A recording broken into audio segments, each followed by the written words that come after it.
The Irish House is one of the oldest buildings in Polokwane, South Africa, and today it houses the Polokwane Museum. Welcome and thanks for joining me, and a special thanks to Owen from the museum who assisted me and provided me with the photos. My forefathers are buildings in the sand. They left 1,000 ruins across the land. I love them deep like salt, they feel bitter on my skin. I believe in pleasure, they believe in sin. Listen to the crying in the street, all the lonely people that you meet. Children of the change, caught like rats in a trap, but the little ones are dancing to the jukebox rap.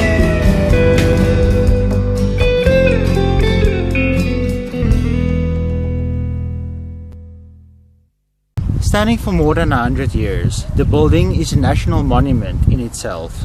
It was erected in 1886 when Pietersburg was founded. The building was prefabricated building manufactured in Germany by the Christoph and Unbach company.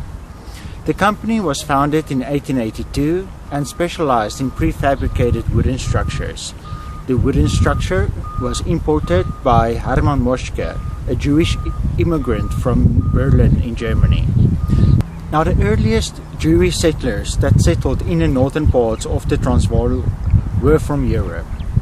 After 1881, while some of the Jewish settlers who arrived in South Africa came from Eastern Europe, came from Russia and Poland, most of them came from Lithuania.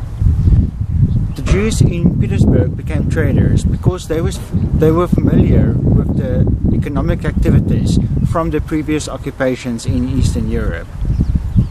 They traded in clothing, dry goods, groceries, hardware and furniture, as well as mining equipment. They owned several fruit markets and mills, and the majority of them were general traders in rural areas who owned hotels and shops there. Even the Polokwane Hotel were owned by Jews. They were involved in the town of Pietersburg from the inception of it. Although they spoke Yiddish and German, most of them were fluent in Afrikaans because of the similarities between these languages. Fire was a common threat, with an average of 6 fires per year in town. The wooden building that stood here burned down in 1906 in a fire that destroyed most of the buildings in Maree Street. Pietersburg only got its first fire truck in 1939. The building was rebuilt with bricks around 1910. The clock tower was also replaced with the one you see today. A track was also added to make the offloading of stock easier. In 1920, Hermann Moschke sold his business to James Albert Jones, an Irishman who came to Pietersburg in 1891, and renamed it the Irish House. They specialized in the retail of material, hats and clothing. Jones regularly traveled to Britain to import the newest trends and fashions. In the local South African magazine, Die Huisgenoot, a section was devoted to the fashion and the trends at that time for women. It is probable that one employee's time was dedicated to making hats alone.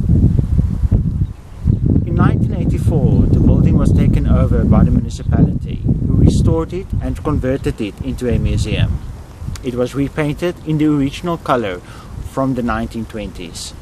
Today it houses some artifacts from around the area, the history of the Transvaal and its people, and a section of the ground floor were devoted to the liberation struggle. Some very historical items can be located in the museum, and it is well worth a visit. It's located on the corner of Landros Marie and Thaba Mbeki Street, Polokwane. The thing that I found most interesting was the involvement of the Jews in the development of the town.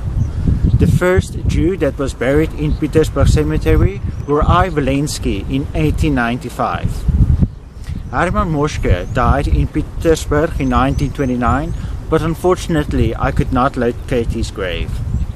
The Jews held gatherings in houses and businesses, and in 1952 a synagogue was built. Over the years, a number of Jews declined, and in 1994 the hall next to the synagogue was sold. In 2003 the synagogue was also sold, and all the items were moved to the new synagogue that was built in Tel Amund, Israel. Today the building in Polokwane houses a stationery shop and office supplies store. It is amazing that such a diverse part of history can be linked to one building, the Irish House. Thank you so very much for watching. Please like, subscribe, and I will see you in the next video.